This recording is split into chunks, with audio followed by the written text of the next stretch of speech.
What number is it? What's the frequency, Kenneth? It's 21.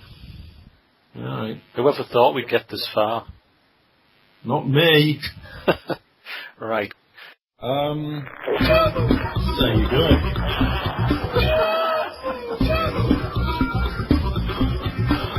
Yes. Good evening, ladies and gentlemen. Welcome to Turbocast 21 for Saturday, 16th of April, 2011. I'm Simon. I'm joined as ever by Dr. Brownhill. How are you, Doctor?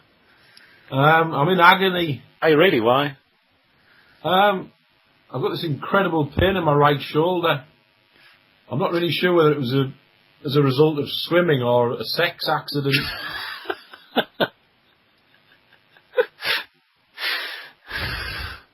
I used to work with somebody who completely did his back in a sex accident. Yeah? He couldn't go up or down the stairs at work. And I said, what happened to you? And he said, I got drunk and thought I was a porn star at the weekend. Once I had this contractor who was working for us, he rang up and he said, I won't be able to make it into work today because I've snapped my cock.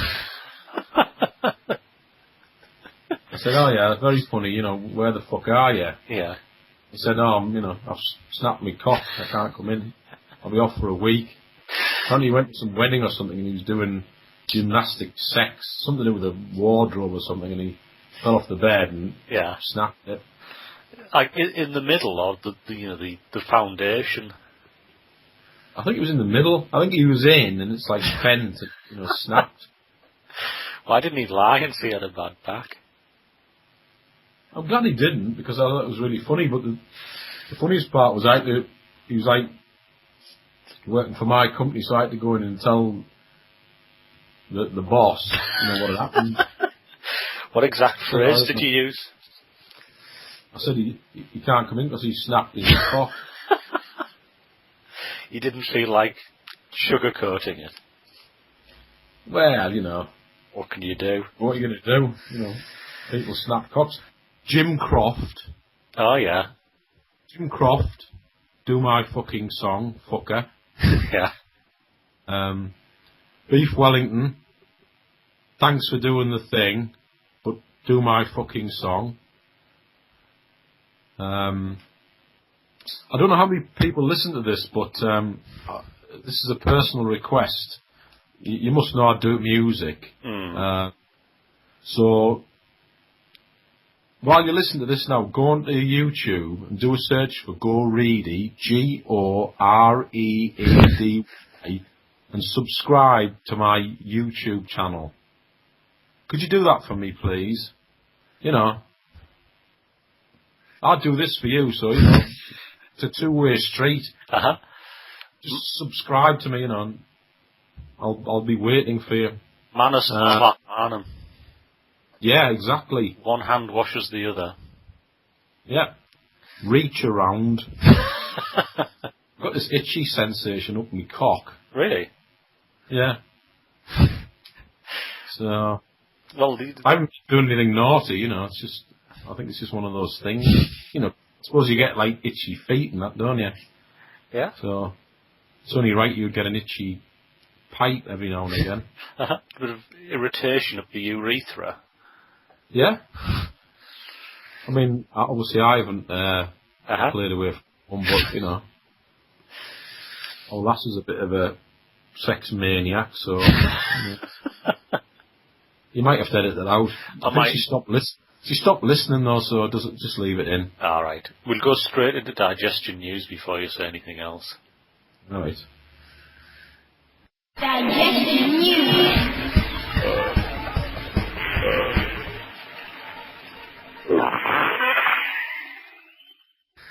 Right, shall I go first? Because for a start, I think we're having live digestion news, because I have actually got chronic indigestion at the moment as a result of eating excellent. A very large lamb Rogan Josh about an hour ago. I don't eat lambs anymore. All right. So that's just standard stabbing pains in the upper abdomen at the moment, but we all hope that'll develop. Yeah, if you could shit yourself, live on air, that would be... Get the microphone down below, that would be awesome. I'll see what I can do. So, I've got sort of a linked two-node digestion news. Hang on a second. Oh, God. Hey, nice one. That was flavourful. I could smell it from here. I went on an ITIL course, which is obviously a load of bullshit. And at the training centre, they had jars of sweets on the table. And you're in this thing for 8 hours a day for 3 days. This was boring shite ever. So I just kept eating the sweets. So the sweets were like, they were called sherbies. And they were like a chewy outside, almost like plastic, with sherbet inside. I was just eating them all day for 3 days. And after, on the afternoon of the third day, you do an exam on this thing, which is bullshit. I mean, a small, retarded child with a serious head injury could pass it. Yeah. But at that point, I think I had sherby poisoning. Because I must have eaten a couple of kilos of these things over the preceding 2 days. Duration, yeah. And it was giving me horrendous, not the shits, but like really long, stringy, soft shits and lots of it. Like a very similar texture to a sherby itself, ironically, with no sherbet centre. So I had a couple of bad do's on the lunchtime, and I didn't feel like I'd totally cleared the decks, but the test was starting. So I had to, the test was supposed to last 60 minutes, so I had to run in there and like dash it off in 13 minutes, and then get back on there, get a bit more out, and hope that would do me for the journey home. So anyway, I did that. And that was the Thursday. And on the Saturday, my guts weren't right for days afterwards. I mean, fuck knows what's in these little sweets. I was just slewing the long, stringy shits all the time. And on the Saturday night, I thought, I usually have an Indian on the Saturday night. I was thinking, my guts aren't top-notch to start with, so I'll go for something mild. I went, puff? Yep. Oh, I'm not allowed to say puff, am I? I think our LGBT audience would prefer you didn't, but, you know, you're authentic. I don't mean anything by it, you know, I love gays, mate. Anyway. It's just something to get used to, you know. It's just, you know, please don't be offended by it. I watch Modern Family. Anyway, so I went. I'm ashamed to say I went the low road and went chicken tikka masala, which is. Oh, fucking hell! But Lass gets that. The next day, it just like totally cleaned me out, and I even had the burning ring that I normally associate with much spicier dishes. Ah, interesting. Ever since that episode, I've been right as rain until tonight when I've poisoned myself with a lamb rogan Josh. So there you go. That's good. Yeah, I like that. That's good. So what's your digestion news? I had nothing actually up until this week. I seem to be like having a lot of gut problems, and our last is because I eat rotten food all the time, which I don't buy, you know. No, I once saw a TV programme where a reporter just lived on rotten food for ages and he was all right. You know, 'cause supermarkets put ridiculous use-by dates on. Yeah. So you've got to build in some slack, haven't they? So. The lawyers make them. Yeah. So he was eating all kinds of rotten shite and he was fine. Yeah. Well, I can't say for sure that it was this meal that I had caused it, but I was I do my shopping on Monday, and our lass had told me that she was out on the Wednesday. So I had like a night to myself, which is, you know, a very lovely thing. Sitting around the underpants, you know, all the usual shit. Yeah. You know, and doing a bit of music and that. And yeah. I thought I'll have a tea that, you know, a special tea. Just a little bit of reedy time. Yeah. So there was a tube of these Tesco Finest pork pies. A tube? Yeah, like a plastic tube full of them, like 5. What size would like the mini ones? Are the ones like a hockey puck? No, the small ones. Oh, like yeah. the size of a poodle's shit. I hate pork pies, but I do eat them if they're in front of me. Yeah. I used to get terrible heartburn from them. Anyway, I thought, I'll get these. They're like they're on the rotten counter, as I call it. The stuff with the reduced that's going off.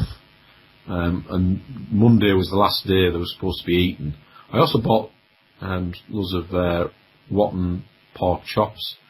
Yeah. Half of which I had to return to the shop because they fucking stank.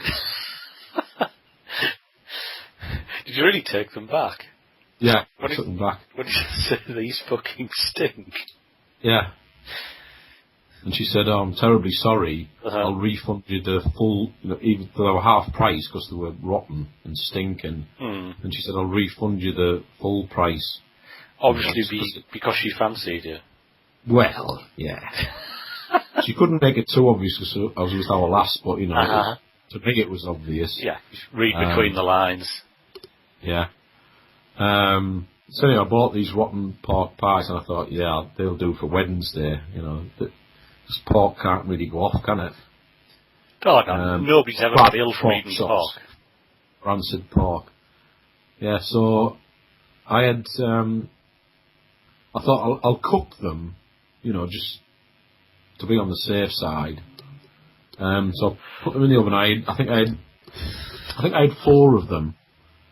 So I had 4 these mini pork pies.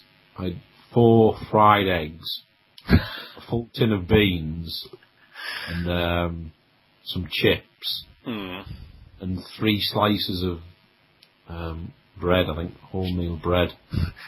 Just I ate it really, really, really fast. Yeah, you've got to be eating at pace. Yeah. I think I might have had some fizzy lager as well. Any tomato sauce just to increase? There was a selection of sauces. Yeah, all flying on. Yeah, Tommy sauce, jalapeno sauce. There might have been some garlic sauce in there as well. And what I did was, I'd get a slice of bread. I'd get the hot, soggy pork pie and I'd spread it onto the bread with a knife, like paste. And then I would dip that into a sauce and eat it. That's fucking disgusting. So you're making these rolled up pork pie sauce sodden tubes and just pushing them into your churning mouth. Yeah. While watching SpongeBob. So obviously, I didn't expect any ill effects from that. It's pretty standard meal, nothing going on there. But I was at work the day after, and I was trying to fix this computer. There's this fucking cunt at work, and every word that he says is geared to winding people up. Really? Yeah. You can't say anything to you without a bit of spin on it to get at you. Really? Yeah. Obviously, I can't say the fucker's name. No. But so if you fix his computer, he would snidely imply that it's too hard for you to fix and shit like that. Yeah. So I'd gone into this control room, I think the day before, and he's complaining about his computer, and then he'd followed me into this other room and sort of proclaimed to this room full of people. I was looking at this printer there. Yeah. He said, has he broken that as well? I said, I'll fucking break something in a minute, pal, and then he sort of calmed down a bit. But anyway, but I was looking at his computer because he lets other people use his computer, and it was full of viruses, and he'd lost loads of shit, and he's blaming me, even though it was his fault.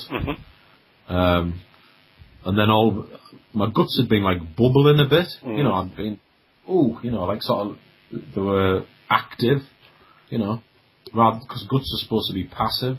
Yeah. But they were active, and there was like, that moment when you think, oh shit, something up my bottom in the very near future. So I had to like sprint to the toilets, and I know they're only a small toilet. I didn't know how many traps they had. There was 2 traps. One of them was out of order, and thankfully the other one was clear. And I had to think about, if somebody had been in that other one, what would they have done? I would have had to have like screamed at them or climbed over the top and dragged them out. I'd have either had to shit in this little sink thing or just shit in my pants. What do you think you would have done? I'd have probably shit myself, I think. I mean, there's 3 options there, but none of them are good, are there? Oh, so I think if I'd shit myself, I'd have sort of waddled to my car and just driven home without going, rang maybe the boss and said, I'm going to have to go home. I'll shit myself. Anyway, yeah, I'll shit myself. Anyway, I got in, I probably had about 2 seconds to spare. And I was in there for about 10 minutes. And it was really unpleasant. There was a few little lumpy bits. But most of it was sort of oxtail soup, Oh, God. Smelled really horrible. And it was one where I just thought, I wasn't shitting, but I was just sitting there thinking, this isn't finished. Well, I'm in the middle of a job, I'm at work. So I waited as long as I could, and I just thought, I'm going to have to go, There was a bit of churning afterwards, but, it settled down after that. But, it was good. It'd probably been a better story if there'd been somebody in there having a shit. But, yeah. I think in the heat of battle, the sink is the only choice. Yeah, well, it was a nice level. I could have, dropped me keks and squirted most of it out. I suppose the other alternative was to go into the out of order one and just fill that up with rancid shit, and I'd just have to have left it there, wouldn't I? Yeah, that wouldn't have been too bad. No, I guess. Yeah. Oh, that is top class digestion news. Yeah. You're very lucky people, Yeah. That's all I have to say. Right, we're going to now move into our new section, Road Rage Roundabout. Or Roundup. I think we'll call it Road Rage Roundup. And we've got such a brilliant jingle for it. I hope you've got plenty of Road Rage news to fill us in with. So anyway, here we go. Fuck all.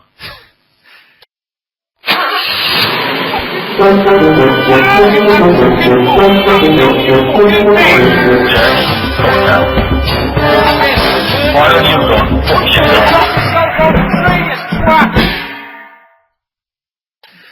Right, so I'm sat back. Thanks for the jingle there, Beef. Yeah. But that doesn't get you off the, music hook, so don't think it does. So I'm sat back, I'm relaxing, begin the road rage stories, because I've counted them. We've had 9 emails saying how much they enjoy your road rage stories. And I think that's the most emails we've ever had on any single subject. On a particular, that's pretty impressive. Can those 9 people subscribe to me on YouTube? Right, here we go. I would call it the Asda roundabout in Hartlepool. Is that sort of the one at the bottom of Hart Lane?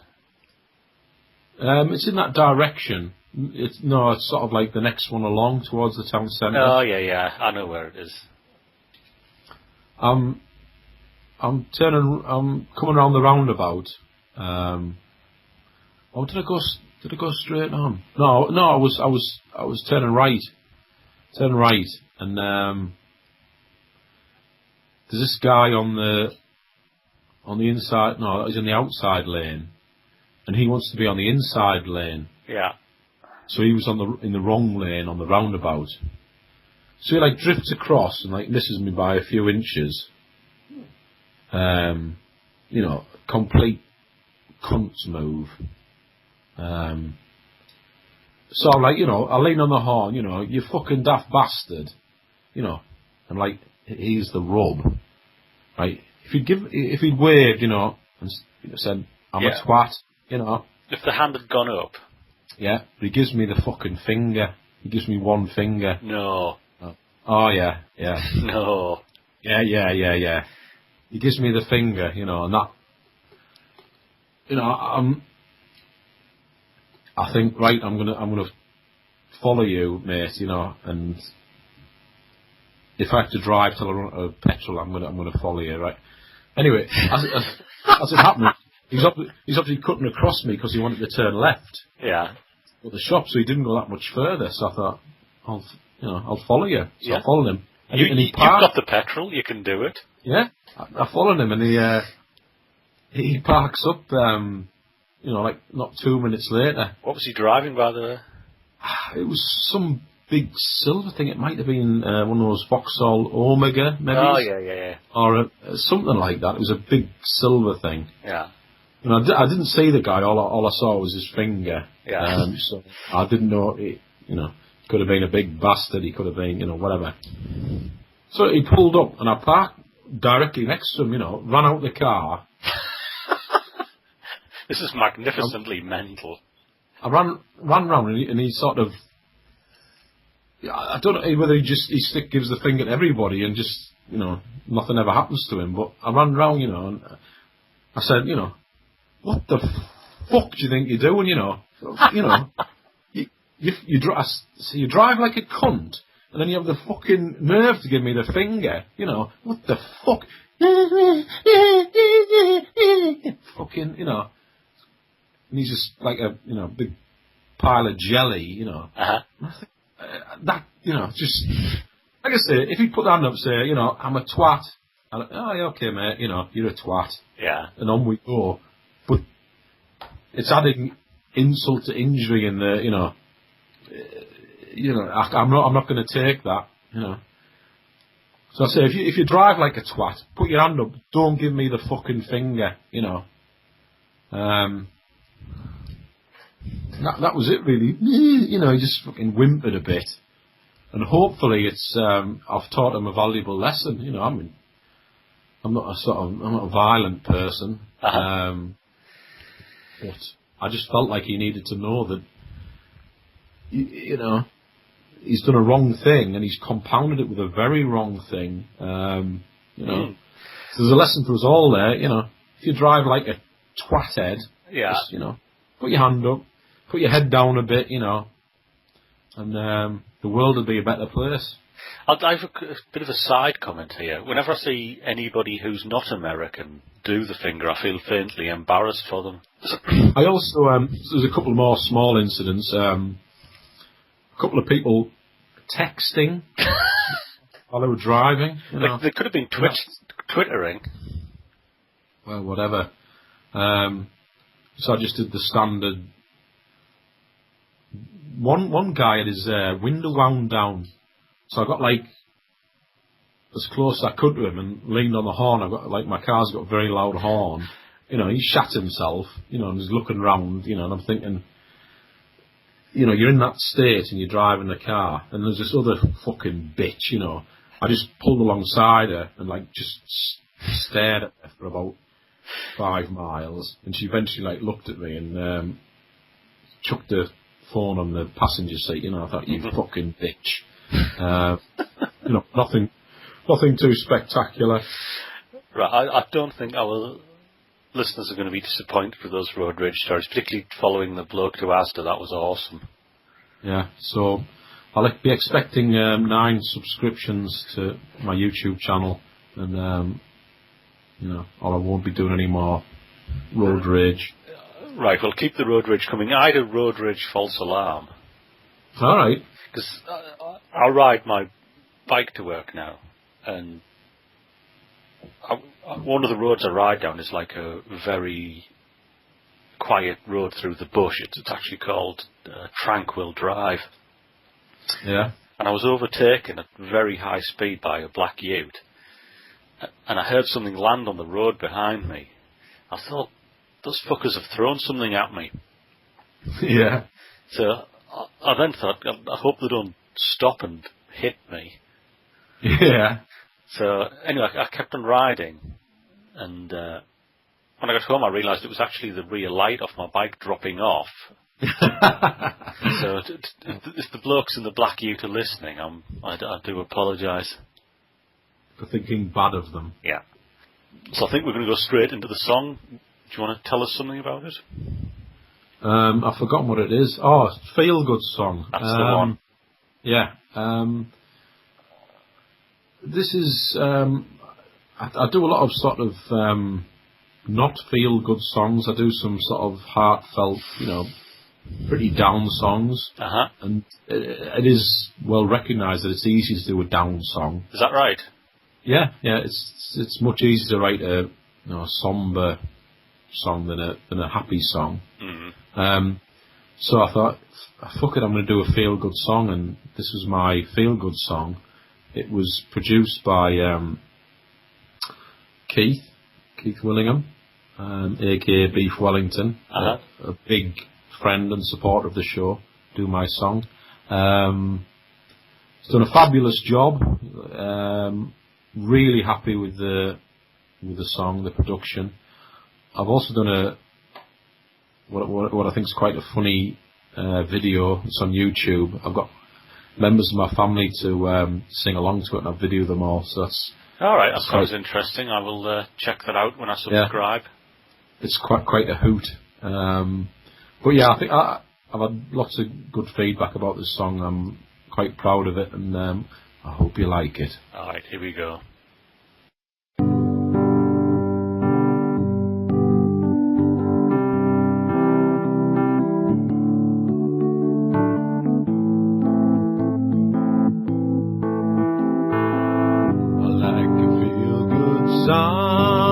Take me far away to a peaceful place where nothing's going wrong. Lift my heart so high, puts the hurt on hold, lending me a smile, and so I'm gonna try. Yes, I'm really gonna try. Send you on a tiny little piece of happiness, 'cause I know just what it's doing when they all care less. Can you feel it now? You gotta feel it now. I'm turning on my lights to shine a ray of hope, 'cause I know we all need something when it's hard to cope. Can you see it now? You gotta see it now. I think that everything will come together. Don't say never. My faith in you is gonna punch the sky. Your dreams are gonna fly.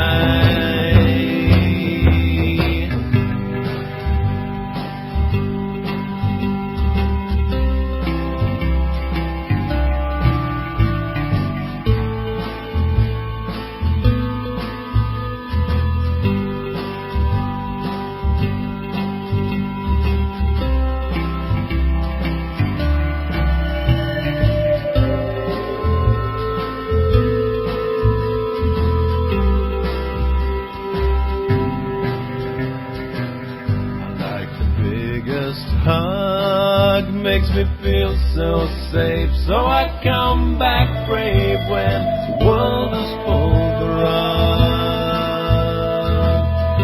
Any smile will do, it's the cheapest fix, and it means so much when I'm seeing it on you. So let me see it now on you. Send us all the time of happiness, 'cause we know just what it's doing when they all care less. Can you feel it now? You gotta feel it now. Can you turn up all the lights and shine a ray of hope, 'cause we know we all need something when it's hard to cope. Can you see it now?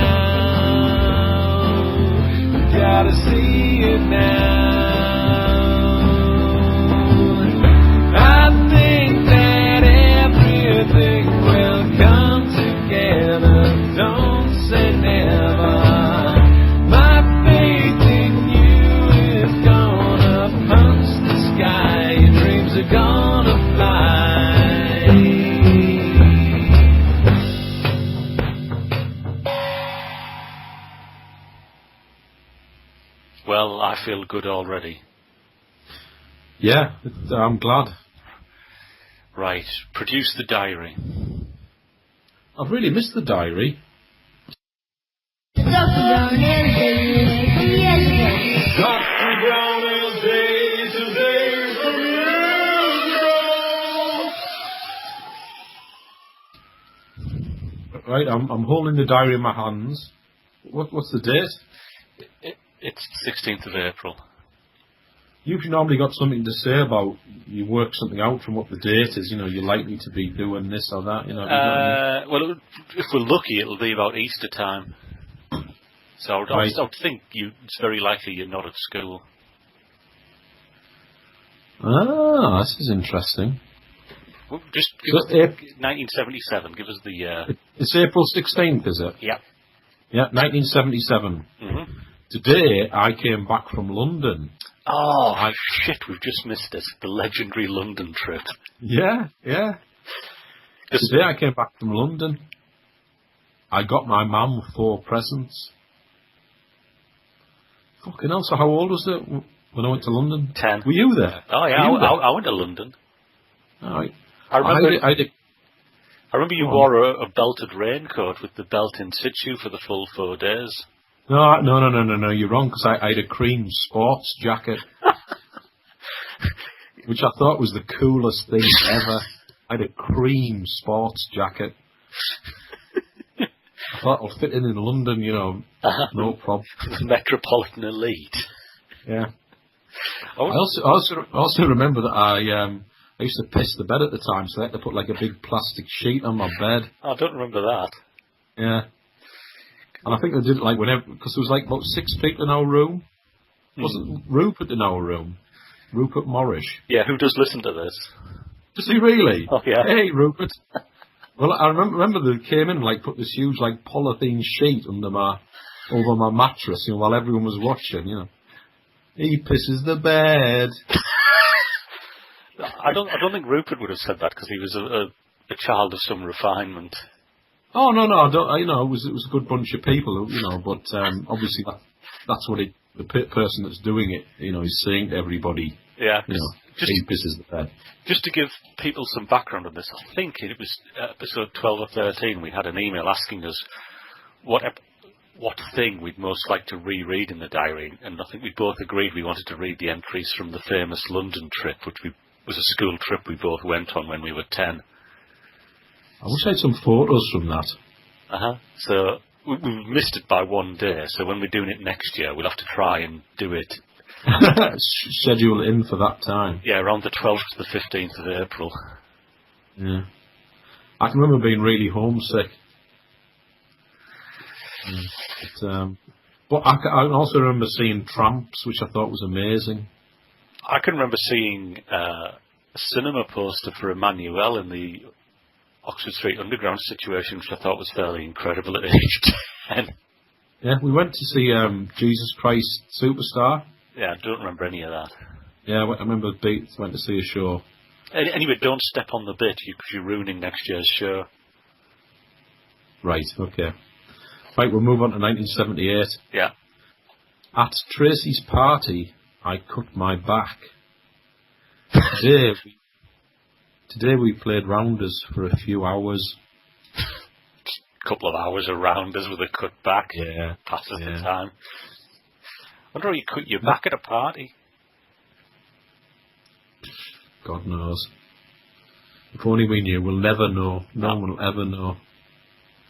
1979. Today I watched You Only Live Twice. It was a James Bond film starring Sean Connery. Sean Connery in capitals. Did you say if you like it or not? Because remember we discussed this 2 shows ago. I don't know. I put Sean Connery in capitals, so I don't know. Maybe I thought that was quite amazing. Because it was my theory that You Only Live Twice is everyone's favourite Bond film. But anyway. All right. It's interesting. I spelled Sean right, but Connery's only got 1 N, and it doesn't have 2. Yes, it does. Yeah, so I misspelt that. Today I finished the writing on keeping a grass snake as a pet.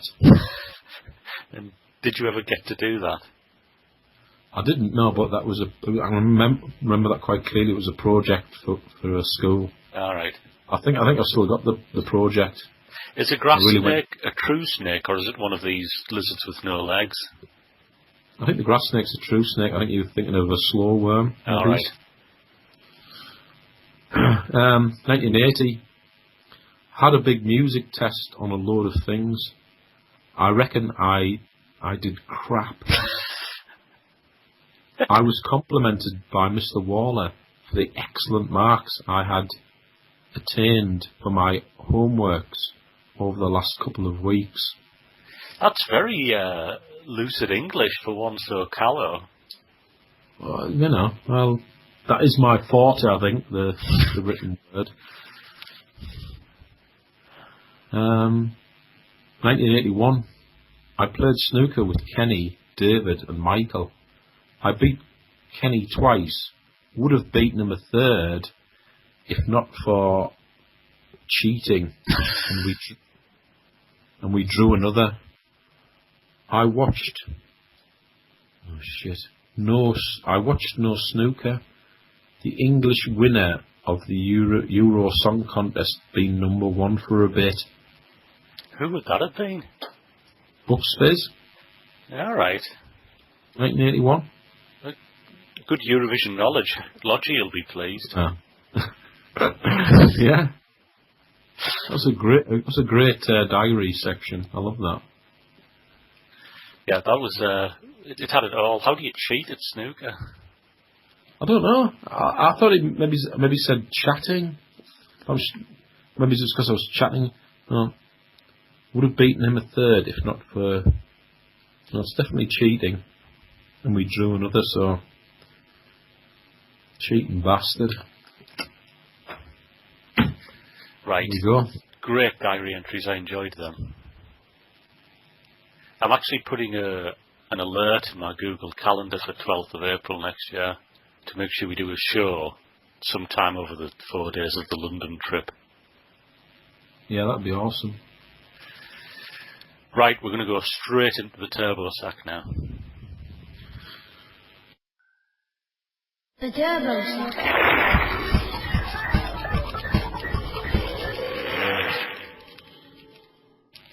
Loads of turbo sack. I've sorted through it all. Confusingly, we've had two emails. Can we thank everybody first, please? Yes. Who are we thanking? The people who've made our sack bulging. Right, well, yeah, thank you everybody who emails in. I do try to do them all, and if you ever send us a question and we don't answer it, please send it again, and I will do it. But we're getting quite a bit more email than we did previously, so it takes a bit of time to sort them all out. So it is possible that I lose one somewhere in the process. So there's no slight intended. If you really want us to talk about something, just send a second email and we will get to it. Right, so confusingly, we have two emails from people called Nick, but they're different Nicks and they're both addressed at me. Right. So the first Nick, it was Nick of London, wants to know where I get off not liking Lord of the Rings. Yeah, you twat. So briefly, why I don't like Lord of the Rings is I feel the art direction and the visual context of it is just so obvious and unchallenging. I think they really took the easy way out with the visuals. I mean, it's obviously stunning special effects, but I think I would have preferred a bit of a grittier interpretation of the visual effects. Yeah. I think you're missing the point a little bit there, Sam. Am I really? I think if you look at the fantasy films that we have to work with,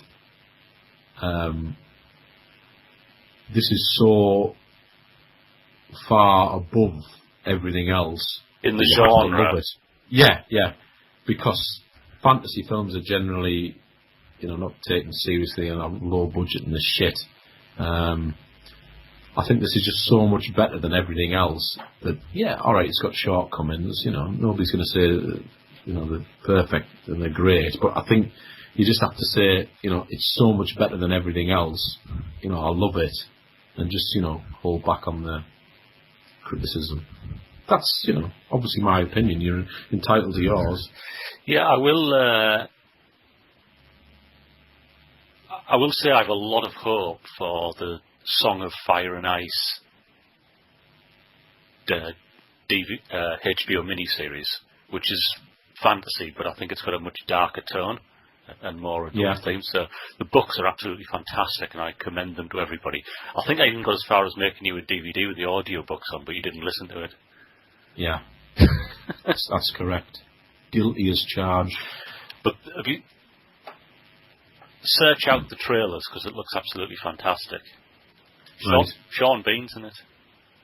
All right. I don't know how it came up, but I think it might have been something that Dr. Brownhill Jr. said. He was asking, what's your favourite films or something, what's your favourite fantasy film? It may have been him. And I was like racking my brains as to ones that have been done well, and like I said, there's hardly any. I mean, I know my fantasy used to be when we were, heavily into the advanced Dungeons and Dragons, was that, to make a film that, of fantasy role playing that did it justice. I don't think it's ever really been done, because they made a film, Dungeons and Dragons, and it was, fucking hell. I may as well have dropped. Did they? Yeah. I may as well have dropped my pants, had a shit on the floor and looked at that, It was fucking, a disgrace. That's why I have so much hope for Song of Fire and Ice. Yeah? Yeah. I liked, sorry, go on. I was going to say, just to finish off the Lord of the Rings comment, there's a artist called Jimmy Corti who did a poster for Lord of the Rings in the 70s. And if you Google Corti, C-A-U-T-Y, and Lord of the Rings, you'll see his poster. And that is the art direction I would have loved to have seen in the movies. And Jimmy Corti later went on to be half of KLF, the band. Really? There you go. Would you believe it? Yeah. I would like to say that, obviously, when you win Euro Millions, you can win 120 million quid. You have to be quite lucky, but then I'm quite lucky. And I do think that if I ever win that 120 million quid, I'll probably put 60 million aside for making a fantasy film, true to sort of like a role-playing film. Yeah, I think the best that's ever been made is the first Conan film, although the second one is very good too. The first one is better. Yeah. Love that. But I mean, if you try and think of any other one that's been done, was any good, you're really struggling. Oh, there isn't any. No. But so I'll win the Euro Millions, 120 million. I'll set 60 aside to make this film, and if I get fuck all back, then. I've got another 60 million, so I don't give a fuck. Right, we'll hold you to that. Do that. Right, so that's Lord of the Rings, and I'm sorry I don't like it, but there you go. So next question is from our very good friend Keith Willingham, and I'm going to paraphrase because it's quite a long question. And I think his question is, what would the visual appearance of a black hole be? So, from what I can remember from A-level physics, the radius at which light can't escape from the black hole is called the Schwarzschild radius. So, within that sphere, the gravity is so strong that light can't escape, therefore you can't see anything that's inside. So, I contend that what you would actually see is an absolute dead black sphere, the size of the singularity's Schwarzschild radius, and the function for calculating the Schwarzschild radius has long since left my leaky old man's brain, but I'm sure Wikipedia would have the answer, but the brief answer is sphere radius of the as calculated by Schwarzschild. Now, the other thing I remember is that the Schwarzschild radius of the Sun is 3 kilometres. So the Sun would have to be concentrated down to something less than 6 kilometres in diameter before it would disappear. So there you go. What he said. Right. That's a great question, Keith. You know, it's a very interesting question. Yeah, and if there Thank are you for any, sending it in, and if there are any astrophysicists listening who'd like to refine and develop my answer, then I'm sure I'd be delighted to hear from them. there's bound to be one or two. Yeah.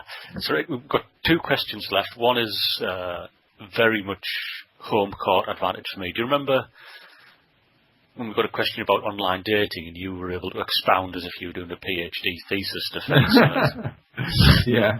I've got a similar one, but it's in my bailiwick this time, and it's bicycle commuting. So Nick, the accountant, who's put us straight on various tax matters in the past, is thinking about bicycle commuting, and he's saying he's in his late 30s. Do we think he can commute 20 miles, and what bike should he get to do it? And do I have any other bicycle commuting tips for him? So I would say yes, you can do it, but it's really dependent on hills are the killer at that distance. Like 20 miles on the flat is nothing, but 20 hilly miles could be a big ask. You're not going to lose any weight. I don't think you will, because you'll just eat loads more. As far as bikes go, obviously if you go and buy a 100 quid bike from Halfords, every single thing on it will break within 100 kilometres. So when it's your means of transport for getting to work, you need decent equipment. I personally would recommend the Surly Long Haul Trucker as an excellent commuter bike. And I think that's it really. 20 miles is doable. You'd ride 20 miles, wouldn't you? Yeah. I think you've actually provided a service there. Yeah. What I would say, I would chip in. Unfortunately, I would. My commute is 25 miles. I'd like nothing more than to be able to ride to it. I think I love riding my bike because I'm quite a big chap. So riding a bike is great because I don't get the impact of my 19 stones, hammering down. Yeah. But what I would say is that I know somebody at work doesn't live that far from it, and he'd say, "I'd like to ride to work, but I'd have to have a shower when I get here because you fucking stink when you get there. You sweat, and all that." Yeah, I mean there are ways to minimise that. All right, tell me more. Well, the number one thing you can do not to sweat is not have any bags on you, so you can have racks on the bike and put all your shit on the bike rather than ever carry a bag yourself. That makes you sweat quite a bit less. Right. Because obviously if you've got a big backpack on, that's like a vast area on your back where the perspiration can't escape. I suppose it depends on the job you do. If you're a lumberjack, it probably doesn't matter that much. No. But if you're, a surgeon, if you, got sweat dripping off and you stink. Yeah, baby photographer. Yeah. I'd love to be able to ride a bike to work. That's, There's no easy route for you, it's though. a dream. Nah, it's just not practical, unfortunately. But, and I also think 25 miles is at the upper limit of what's possible. Yeah, I mean, I do see people riding to the site, the chemical site, but it's only a handful, not that many.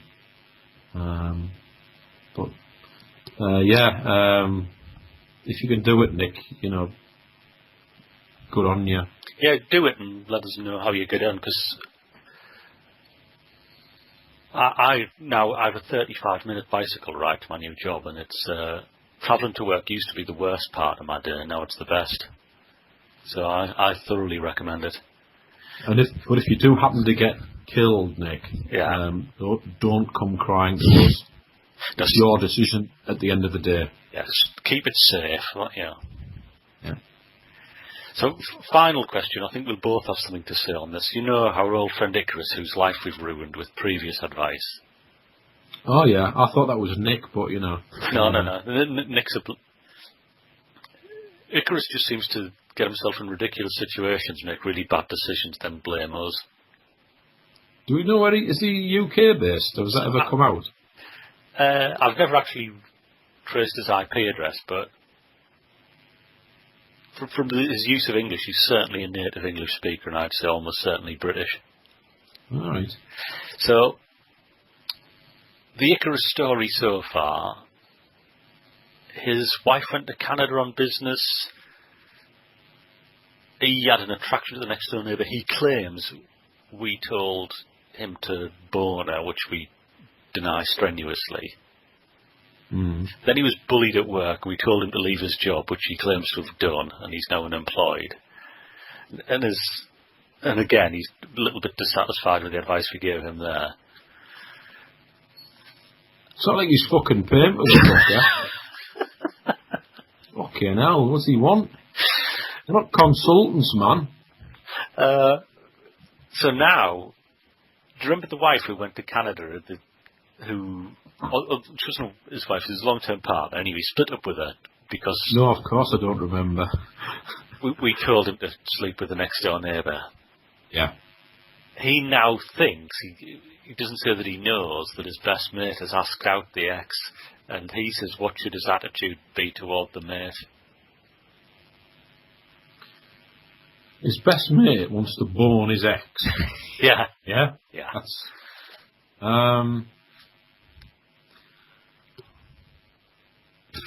It's one of those things, I think if you're the best mate, you say, yeah, I don't care, but you really do care. Yeah, and I think that the best mate should really know that and not do it. Yeah. I think get a new best mate. That's my advice. Yeah, I don't want to say too specific, it might come back to me. Because tell him to do what the fuck he wants, but you're not my best mate anymore. Yeah, because it's nothing to do with being jealous about the ex. It's just the best mate demonstrating that he doesn't really care what you feel. Yeah. So I mean, best mate trumps leg over. Yeah. All day and all night, and half the next week. Bros before hoes. Yeah, indeed. Right, absolutely magnificent show. Thank you very much for joining us. Yeah, it's been great having you, and YouTube, blah blah blah, shit, bollocks, shit. Yeah, just if you do nothing else, for God's sake, go and subscribe to the YouTube channel, youtube.com/goreedy. If you've got any questions, comments, or feedbacks, if you'd like us to ruin your personal life with ill-considered advice, drop us an email at turbocast@live.co.uk, and I'll see you next time. Good night. Bye.